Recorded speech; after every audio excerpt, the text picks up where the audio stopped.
Assalamu alaikum à tous. Bienvenue sur ma chaîne. Parlons du Ramadan. Le Ramadan est un mois de bénédiction, mais aussi de défis.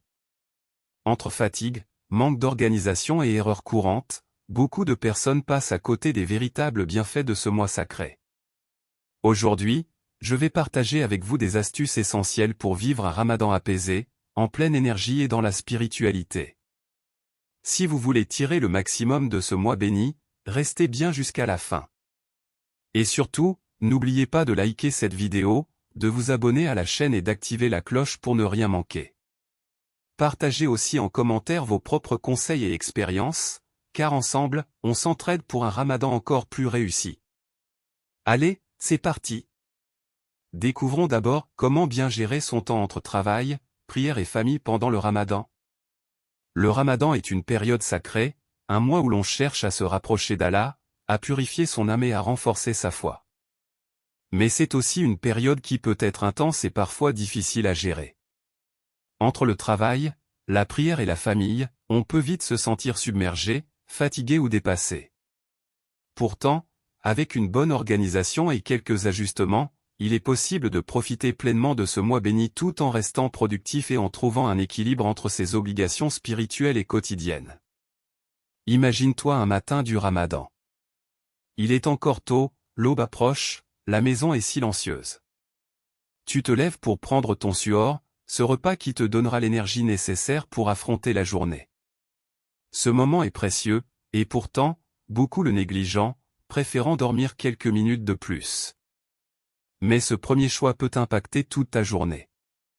Un suhoor équilibré avec des aliments riches en fibres, en protéines et une bonne hydratation te permettra de rester en forme plus longtemps. Après avoir mangé, vient le moment de la prière du Fajr. Là encore, il y a un choix à faire, se recoucher immédiatement ou prendre quelques instants pour lire le Coran, méditer, se recentrer avant d'entamer la journée. Ceux qui prennent le temps de nourrir leur âme dès le matin ressentiront les bienfaits tout au long de la journée. Le soleil se lève, et avec lui, le début de la journée de travail. Que tu sois salarié, étudiant ou entrepreneur, l'enjeu est le même, comment rester productif tout en jeûnant, comment gérer son temps intelligemment pour ne pas se sentir dépassé? Une des clés, c'est d'adapter son rythme en fonction de son énergie. Le matin est souvent le moment où l'on est le plus concentré, le plus alerte. C'est donc le meilleur moment pour accomplir les tâches les plus importantes, celles qui demandent de la réflexion et de l'énergie mentale. Au fil des heures, la fatigue peut commencer à se faire sentir. En début d'après-midi, l'énergie diminue. C'est le moment idéal pour des tâches plus légères, de la lecture, des missions administratives ou créatives qui demandent moins d'efforts. Si ton emploi du temps le permet, une courte sieste de 20 à 30 minutes peut faire des merveilles. Elle permet de recharger ses batteries et d'éviter le coup de fatigue de l'après-midi. Mais il y a aussi la question de la prière. Beaucoup de personnes, prises par leur travail, ont tendance à reporter ou à expédier leurs prières.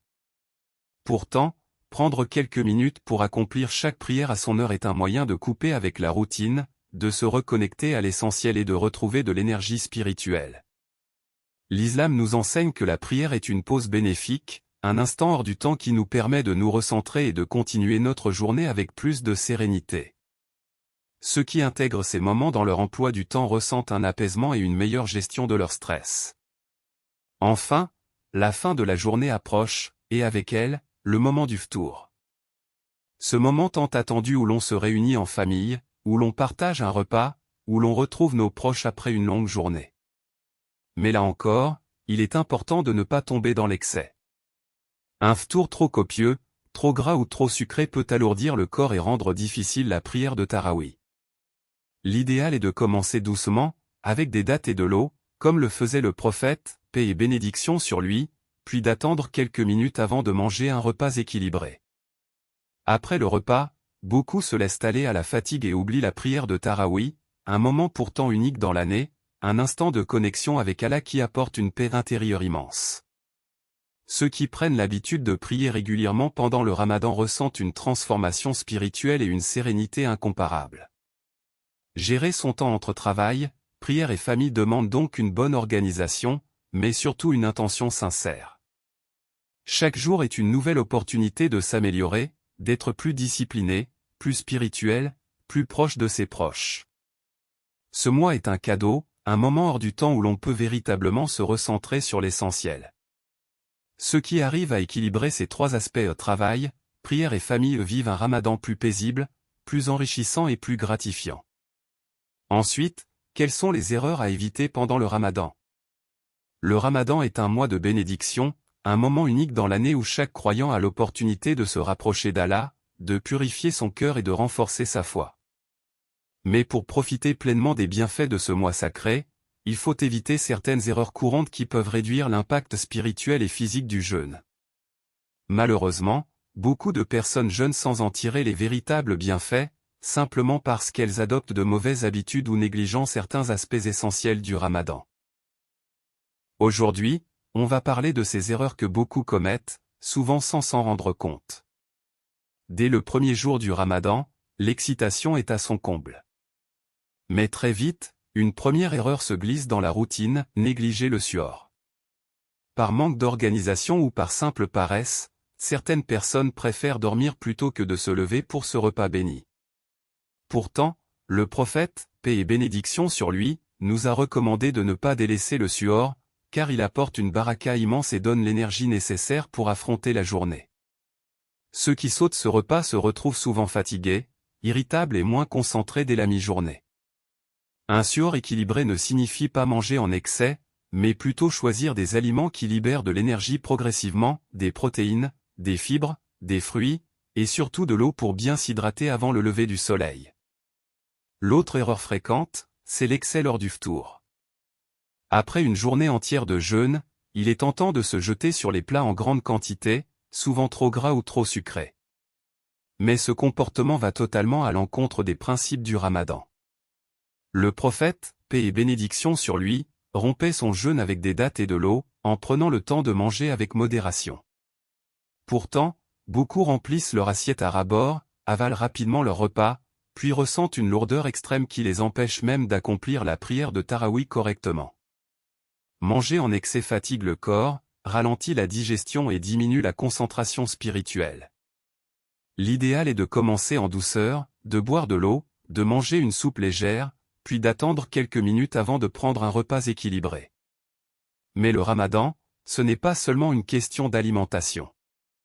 Beaucoup commettent l'erreur de se focaliser uniquement sur l'aspect physique du jeûne sans chercher à jeûner avec leur cœur et leur esprit.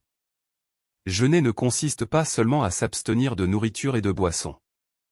C'est aussi s'éloigner des mauvaises paroles, des disputes, des commérages, des regards interdits, et des distractions inutiles. Certains passent leur journée à regarder des séries, à perdre du temps sur les réseaux sociaux, oubliant que le véritable but du ramadan est de se rapprocher d'Allah. Comment espérer tirer des bienfaits spirituels du jeûne si l'on passe plus de temps sur TikTok que dans la prière? Si l'on parle mal aux autres alors que le prophète, paix et bénédiction sur lui, nous a enseigné la patience et la douceur? Un autre piège dans lequel beaucoup tombent, c'est négliger la prière et le Coran. Durant ce mois béni, Allah ouvre les portes de sa miséricorde, et pourtant, certains restent insouciants. Ils passent la journée à attendre l'heure du ftour sans accomplir leur prière correctement. Ils repoussent la lecture du Coran, se disant qu'ils rattraperont plus tard. Mais le ramadan est justement le mois du Coran, le mois où chaque prière, chaque verset récité a une valeur multipliée. Chaque jour perdu sans se reconnecter à Allah est une occasion manquée de grandir spirituellement. Un autre problème qui revient souvent, c'est le manque d'organisation et la mauvaise gestion du temps. Certains dorment toute la journée pour éviter la sensation de faim, puis veillent toute la nuit à des activités futiles. D'autres s'épuisent en essayant de trop en faire d'un coup, sans répartir intelligemment leurs efforts. Pourtant, une bonne gestion du temps est essentielle pour profiter du ramadan sereinement. Il suffit de planifier sa journée en fonction des moments de forte énergie pour être productif tout en restant fidèle à ses obligations spirituelles. Enfin, il y a l'une des erreurs les plus graves, oublier l'intention et la sincérité. Trop de personnes jeûnent par habitude, parce que tout le monde le fait, sans réellement se rappeler pourquoi ils jeûnent. Pourtant, chaque acte dans l'islam repose sur l'intention. si on ne jeûne pas avec une intention sincère, si on ne cherche pas à se purifier, à se rapprocher d'Allah, alors le jeûne risque de ne devenir qu'une simple privation physique sans réel impact sur l'âme. Le Ramadan est un mois exceptionnel, une opportunité unique de grandir spirituellement et de se recentrer sur l'essentiel. Mais pour en tirer le maximum de bénéfices, il faut éviter ces erreurs qui peuvent nous éloigner de son véritable objectif. Ceux qui prennent conscience de ces pièges et qui corrigent leurs habitudes vivront un Ramadan plus paisible, plus enrichissant et plus proche de ce que ce mois sacré représente réellement. Enfin, que faire si on se sent faible ou fatigué en journée? Le Ramadan est un mois de spiritualité, de patience et de discipline, mais aussi un défi physique. Il est normal de ressentir une baisse d'énergie en cours de journée, surtout dans les premiers jours, lorsque le corps s'adapte au rythme du jeûne. La fatigue peut être intense, surtout pour ceux qui travaillent, étudient ou doivent gérer des responsabilités familiales. Pourtant, il existe des solutions pour éviter d'être trop épuisé et pour préserver son énergie jusqu'à l'iftar. Beaucoup de personnes pensent que se sentir fatigué est inévitable, mais en réalité, quelques ajustements dans le mode de vie peuvent faire toute la différence. Dès le matin, tout commence par un élément essentiel, le suor. Trop de personnes le négligeant ou se contentent de manger des aliments sucrés, pensant que cela leur donnera de l'énergie. En réalité, un suor mal équilibré peut être l'une des premières causes de fatigue en journée. Un petit déjeuner trop riche en sucre rapide entraîne un pic de glycémie suivi d'une baisse brutale d'énergie en quelques heures, ce qui explique pourquoi certaines personnes se sentent épuisées dès la fin de la matinée. L'idéal est donc de privilégier des aliments qui libèrent de l'énergie lentement. Des céréales complètes, des protéines comme les œufs ou le yaourt, des fruits riches en fibres et surtout de l'eau pour bien hydrater son corps. Boire suffisamment d'eau pendant la nuit est fondamental, car la déshydratation est l'un des premiers facteurs de fatigue durant le jeûne. Ceux qui ne boivent pas assez d'eau avant l'aube ressentent souvent des maux de tête, une sensation de faiblesse et un manque de concentration au fil de la journée. Mais même avec une bonne alimentation, il arrive que la fatigue s'installe. L'un des moyens les plus efficaces pour la combattre est de gérer intelligemment son énergie en fonction de la journée. Le matin est souvent le moment où le corps est le plus alerte. C'est donc le moment idéal pour accomplir les tâches importantes qui demandent de la concentration et de l'effort mental. Plutôt que de repousser les tâches difficiles à l'après-midi, où l'énergie diminue, mieux vaut les réaliser dès le matin quand l'esprit est encore frais. En revanche, en début d'après-midi, lorsque la baisse d'énergie se fait sentir, il est conseillé de ralentir le rythme et de privilégier des activités moins intenses. Une courte sieste de 20 à 30 minutes peut être un excellent moyen de recharger ses batteries sans perturber le sommeil nocturne. Beaucoup de personnes évitent la sieste par peur de se sentir encore plus fatiguées au réveil, mais une sieste bien gérée peut faire des merveilles et redonner un coup de boost jusqu'au soir. Outre l'organisation de la journée, il y a aussi l'importance de la prière et du dhikr pour retrouver de l'énergie mentale et spirituelle. Lorsque la fatigue se fait ressentir, il est facile de tomber dans la frustration et l'irritabilité, ce qui peut aggraver la sensation de lassitude. Mais prendre quelques instants pour se recentrer, réciter des invocations et méditer peut réellement alléger cette sensation de fatigue. La prière est un moment de pause bénéfique, une façon de se reconnecter à Allah et de retrouver de la sérénité. Ceux qui prennent l'habitude d'accomplir leur prière avec présence et concentration ressentent souvent un regain d'énergie spirituelle qui les aide à continuer la journée avec plus de force. Un autre facteur clé souvent négligé, c'est l'attitude mentale face à la fatigue. Beaucoup de personnes passent leur journée à se répéter qu'elles sont fatiguées, qu'elles ont faim, qu'elles n'ont plus d'énergie. Mais l'esprit joue un rôle immense dans la perception de la fatigue. Se plaindre constamment et focaliser son attention sur la faim et la fatigue ne fait que les amplifier. À l'inverse, adopter un état d'esprit positif, se rappeler pourquoi on jeûne, se fixer des objectifs spirituels pour la journée permet de détourner l'attention du manque d'énergie et de rester motivé jusqu'à l'iftar. Ceux qui occupent leur temps avec des activités bénéfiques, comme la lecture du Coran, l'apprentissage ou les échanges avec leur famille, ressentent beaucoup moins la fatigue que ceux qui restent inactifs et comptent les heures avant la rupture du jeûne. Enfin, il ne faut pas oublier l'importance du sommeil nocturne. Beaucoup de personnes veillent tard pendant le Ramadan, profitant des moments en famille ou regardant des séries jusqu'à l'aube. Mais un sommeil de mauvaise qualité est l'une des principales causes de fatigue en journée. Il est essentiel d'établir une routine de sommeil adaptée, de dormir suffisamment après le taraoui et de se réveiller à temps pour le suhoor sans être totalement épuisé. Un bon sommeil, couplé à une bonne hydratation et une alimentation équilibrée, garantit une meilleure endurance pendant la journée de jeûne. La fatigue pendant le ramadan est normale, mais elle n'est pas une fatalité.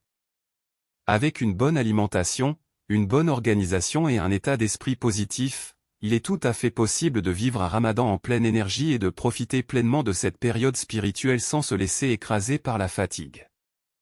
J'espère que ces conseils vous aideront à vivre un ramadan serein et épanouissant. Que ce mois sacré vous apporte paix, bénédiction et rapprochement avec Allah.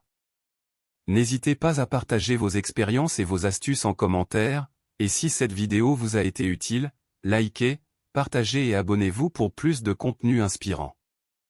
Prenez soin de vous et à très bientôt, Inch'Allah.